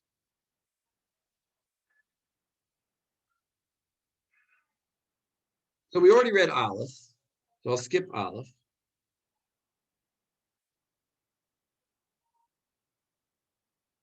Let me just for the sake of, since I have the screen shared here, I'll here. Here, Noah, maybe you want to read, Noah? Sure thing. You want me to read that? Yeah. נפל חלב לתוך קטרה של בשר, תאמין החתיכה שנפל עליה החלב, אם אין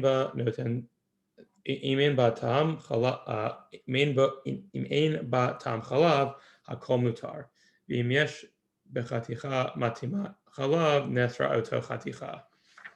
So this is the deen that if the milk falls in a meat pot, we have someone, presumably non-Jew, taste the meat, and if you taste the meat and you taste a little bit of milk on it, and you don't taste any milk on it, everything's permitted. But if there is on the piece of meat the taste of chalav, then that piece is asur. Ulididan de'ein somchin avdei kochavim ba'inan shishim b'chaticha v'imlav kula asura. Rama says, and according to us, we don't rely on non-Jews. We require 60 against the piece, and if there's not, it's forbidden, or it's 60 against the milk, and if not, it's forbidden. Right. So in other words, this is the same din that we said. You need 60 against. You need the piece itself has to have 60 against the drop of milk. Okay, go on. Misharin b'chula im haya b'chol ma sheyesh b'kedera mechatichot v'ayerek v'amarak v'atelin kedei sheteha chaticha zo echad mishishim me'akol hachaticha asura v'asher mutar. So he's going on now to a second level, right? Now there's now the piece. He's assuming here that the piece became asur. Now what do we do? Misharinan. Is it automatically done, or do we have another stage we can deal? So we measure against all of it, or everything that's within the pot, from the pieces, from the vegetables, from the broth, the spices, in order to make this chaticha be against 60. And at that point, the chaticha would still be prohibited, but perhaps the remainder would be permitted.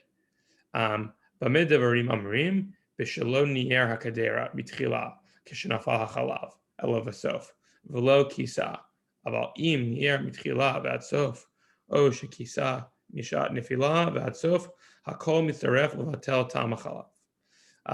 What case are we dealing with here?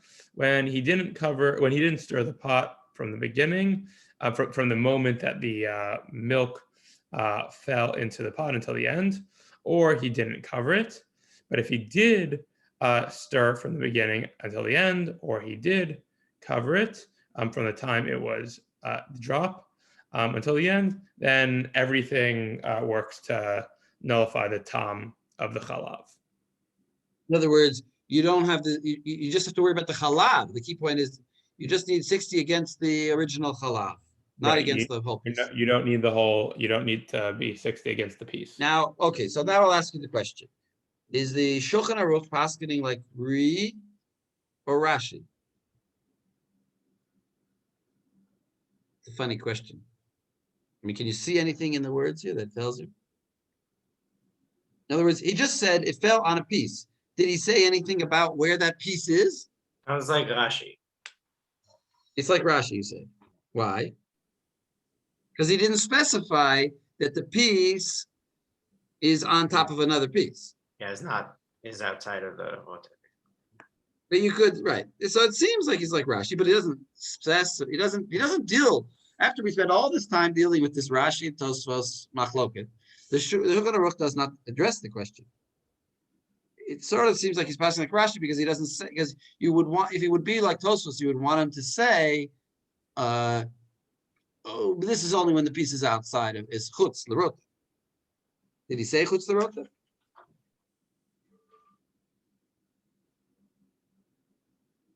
No. So look in, if you look in Taz Bet, now, I don't know if I should have sent it to you, but because it's just one line, I just want one line towards the end of Taz Bet, very much towards the end. It says u'midivrei hashulchan aruch in abbreviation shin ayin, hey shin ayin. You see, there's a little aleph in front of it. Which siman katan? We are in Taz Bet, in Siman Sadi Bet. And you see that? Can you find that, Noam? Yeah, I got it. It says, other people have it? Yeah? Okay. So we'll read it. מדברי השולחן ערוך האלו, שהם דברי הרמב"ם, נראה לי דספיר כרש"י. Right. So it sounds like he also like Rashi. Now look at the because like we said, it says Rashi. And wait, does he say that that's halacha?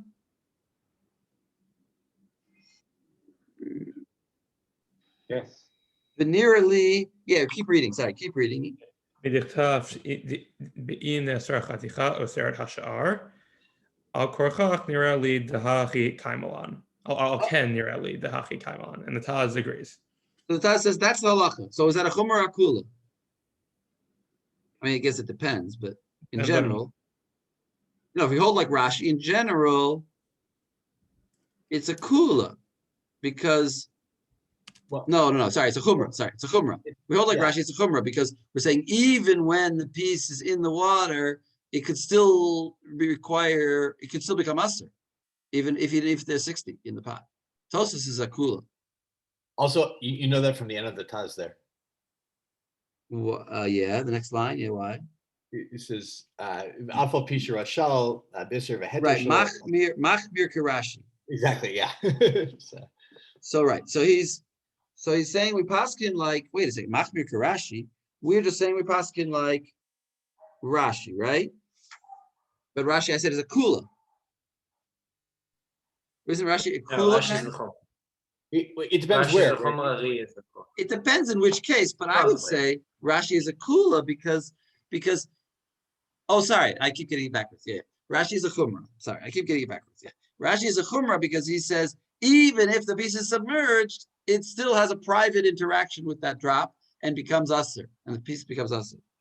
So right, so that's how he paskins. That's how the Taz paskins. Now look at Shach Dalid, also towards the end, and notice where it says after the little parentheses, it says the abbreviation Kaf Resh Yud, Kari. You see that? No? It's like mamish 10 words or 8 words. Eight words from the end. Yeah, al ken sarich she'ina era katera, ve'yu No. Not there. You see where it says Kari in Shach Dalet. I'm in Taz. I'm in the Taz. Sorry. Yeah. Kiri v'chen dat kol hachronim.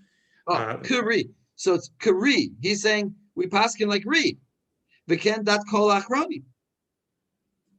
And also everybody paskins like the re, which is the kula. But go ahead.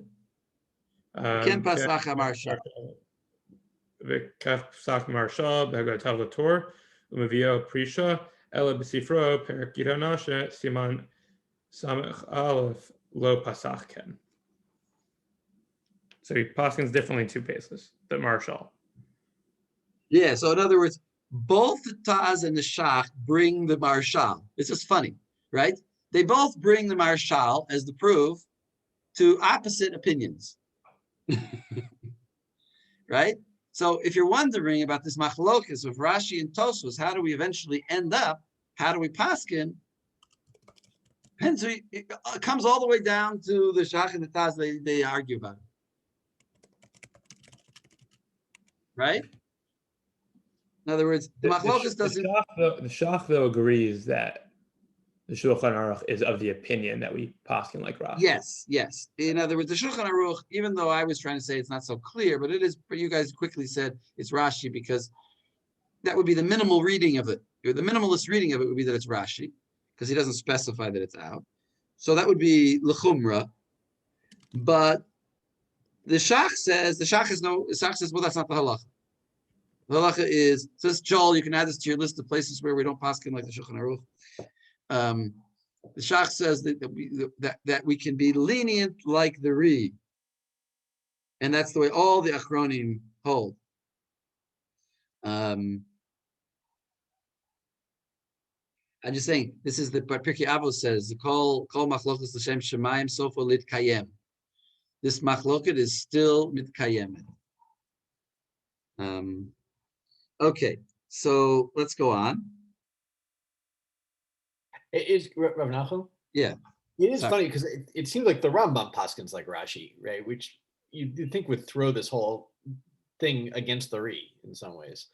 But Yeah. I guess I mean, how often are these cases going to come up, and how often is the person going to know exactly where the drop fell and everything?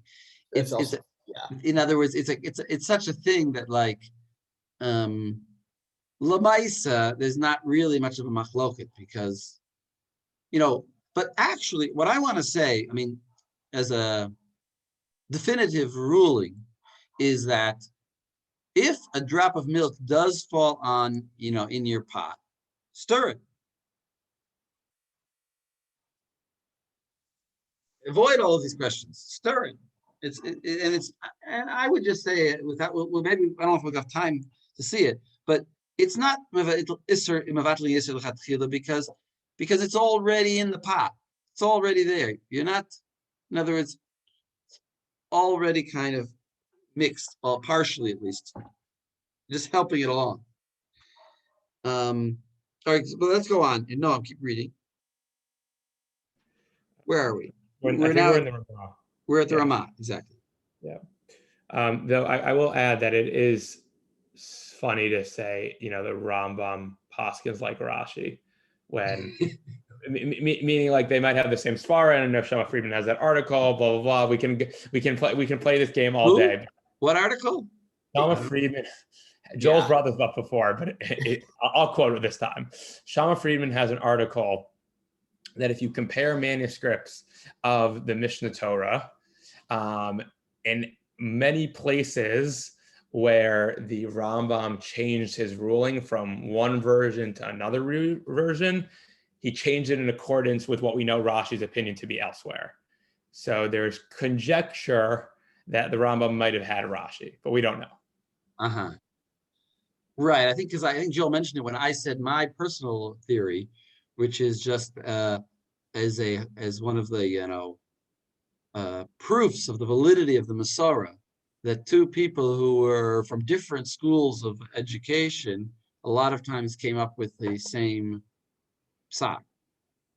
In other words, Rambam, even though they're both in Southern Europe, but one was really part of the Rif school, and one was part of the Tosafot school, and yet they a lot of times agree. Okay, interesting. That is an interesting theory. All right, so let's read our friend Moshe Isserlis. וכן, אם לא נר כלל, לא בתחילה ולא בסוף, לא כיסא כלל, אם יש ב-60 בקדרה נגד טיפת חלב שנפל, אינו אסור רק החתיכה לבד, ושאר קדרה מותר. So, but if he never stirred at all, or he didn't cover it at all, if there's 60 within the pot against the tipat chalav, then only the piece itself is forbidden, and the remainder of the pot is permitted. Now, how does that fit with the Rashi? Or, wait, that fits with the Rashi. That does fit with the Rashi. It doesn't fit with the Tosfot. Doesn't need to fit with the Tosfot. In other words, but we're paskening like the Tosfot says the Shach.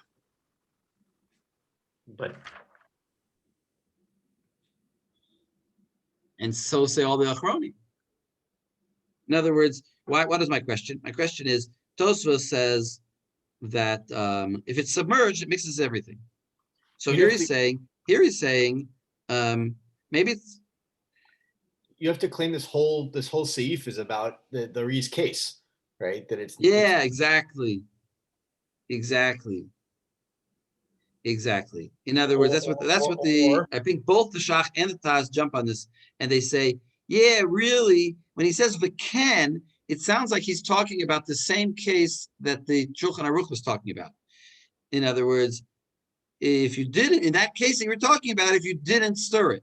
But really, he's not talking about the same case. He's really talking about the Re's case, where it was fully out. Then, if you didn't nier klal, then it's then just the piece is asur. But then why does he say im yeshishim b'kedera neged tipa? What do we care about the rest of the kedera? It's just staying in the piece. In other words, mimanavshach. Either it's interacting with the whole pot, right? Either it's interacting with the whole pot, in which case the piece will become mutter if there's 60, or it's not interacting with the pot, in which case the piece is usher. But then why do I need 60 in the pot? You hear my question? Yeah, it doesn't. Isn't the where the Shach says? I have to look again. Where he says we're being machmir in both ways in some way. Yeah, he Right? says. Yeah. So there's two different Allah answers doesn't to my question. know. Yeah. So yes, there's two different answers to my question, and I want to look at them both. They're in the Shach and the Taz. But first, I want to make the sure. Gra. Oh, I didn't see the Gra. The But I'll Gra be happy. says there's a toad suffering, and it makes no sense. Oh, this is Tao Sofri. Well, that's Gra likes to do that because the Gra would collect Girsaot. But let's stick with the gears that we have. But that's interesting that he says that. But anyway, everyone sees the kasha. It's a mamman of shach. And I don't want to go on unless we understand the kasha. Either what we just read in the Ramah, he said that if you don't stir it, then the piece will be aser as long as you have 60 in the broth. But why do you need 60 in the broth? And if it's staying in the piece, then the broth is irrelevant. And if you do need 60 in the broth, then that means the piece must be submerged. And then why is the piece aser? Aser. So let's skip here in Taz Hey. No, I'm gonna use you up. So in looking shot, let's start with Taz Hey, and I'm gonna skip because I don't want to read it all to towards the end, about 6 lines from the bottom in my edition, where it says V'tzarich lomar de Ramah.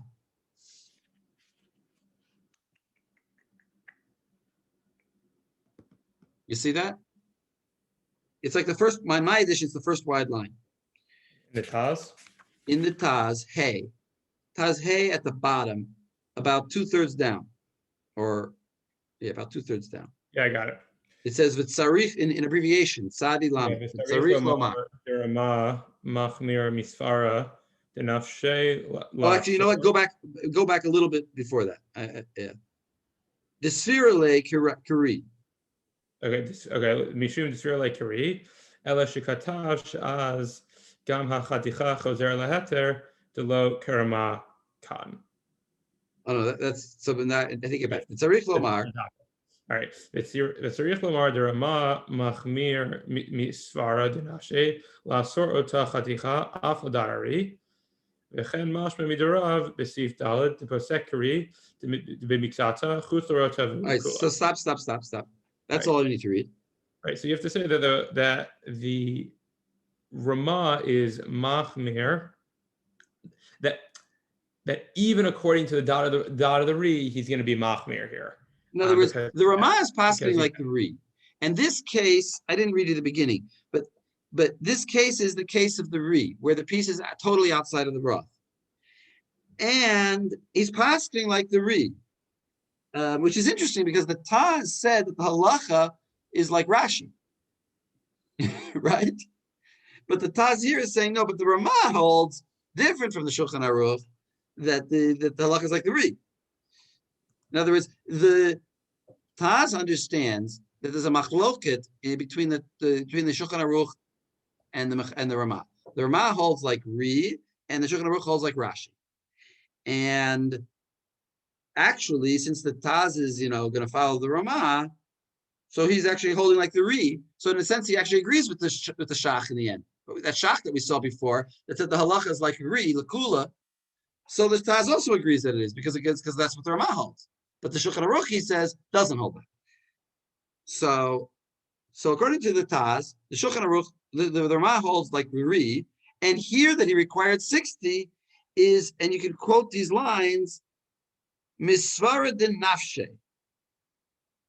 It's he just invented a isser. He just in his own opinion, we just have this, you have to have 60.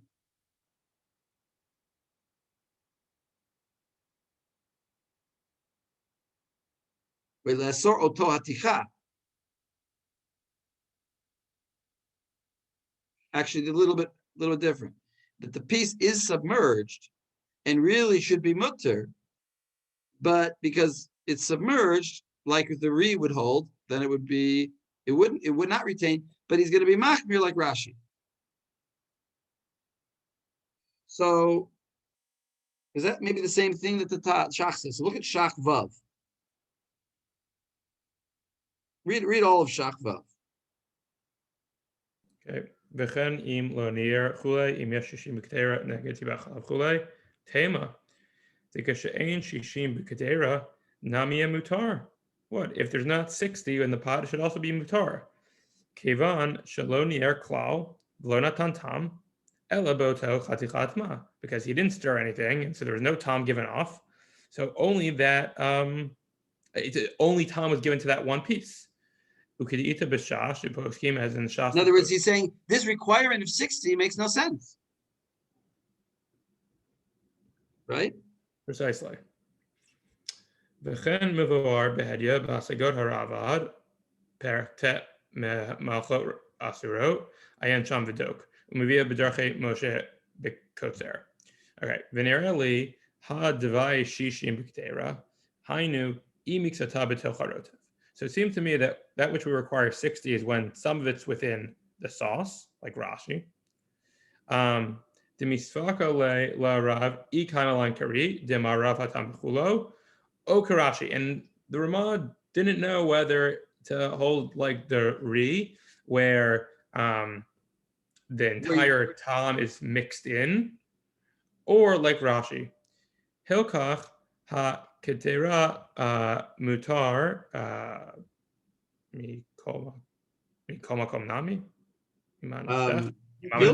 Akadera mutar mimanavshach. Right. Therefore, the pot is whatever you say the pot can be permitted. V'chaticha surah dilma eno me'arev hatam b'chula ve'en hakadera mitzaref. But the piece is forbidden for perhaps its tom did not get mixed in with everything, and then the pot didn't join in. In other words, the requirement of 60 is a chumrah, or well, actually, wait, no, he's really paskening that which is the chumrah? He's really paskening that you need 60 because really the piece goes everywhere. Really, the milk goes everywhere, so you need 60. But why does he say that the piece remains aser? So that's a chumrah, that the piece will retain its iser because maybe the halach is like Rashi. Yeah.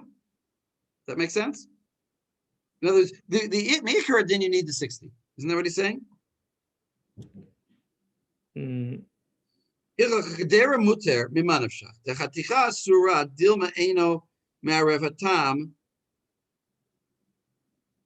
Because maybe it didn't Dilma, in others, maybe it didn't go everywhere. So then the piece will be usher.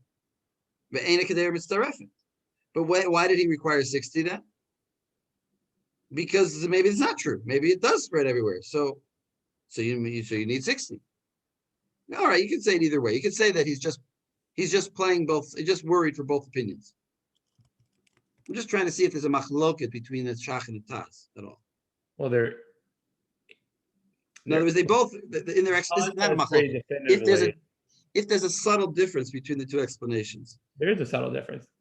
One is according to the Taz, it's like he holds like the re, like there might not be a nafkamina is the thing, but how he arrives at the opinion is different.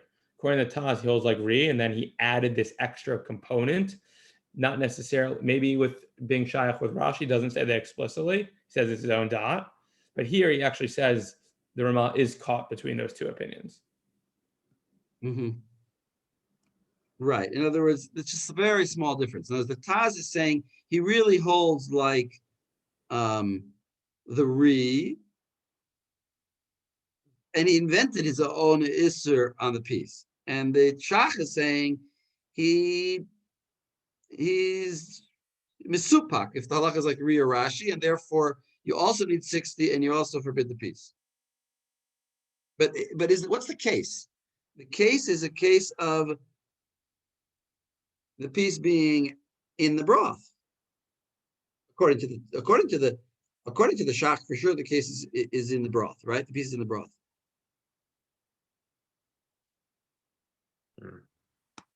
Is it also in the broth Because according otherwise to you the? wouldn't have any opinion to worry about. Is it also in the broth according to the Taz?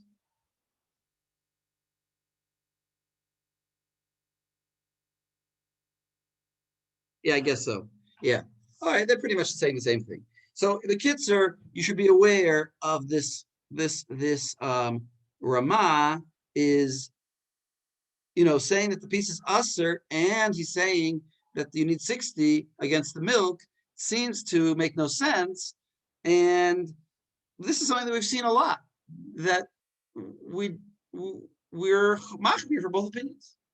It is not an invention of the Mishnah Berurah to be worried for both opinions and to incorporate. There's a lot of people criticize the Mishnah Berurah saying, "Oh, he doesn't know how to paskin," so he says, "Well, do it like this, so you're the yotzei kol hadeot." Well, that's kind of what the Ramah is doing. All right, we'll stop here for tonight. I think we got to a good place. Yeah, we basically finished. Oh no, we didn't finish. But all right, we'll stop here in the middle of bet because our time is up. We'll continue next week. Sure. All right, you should correct everybody. Bye, everyone. Oh, thank you. Thank you.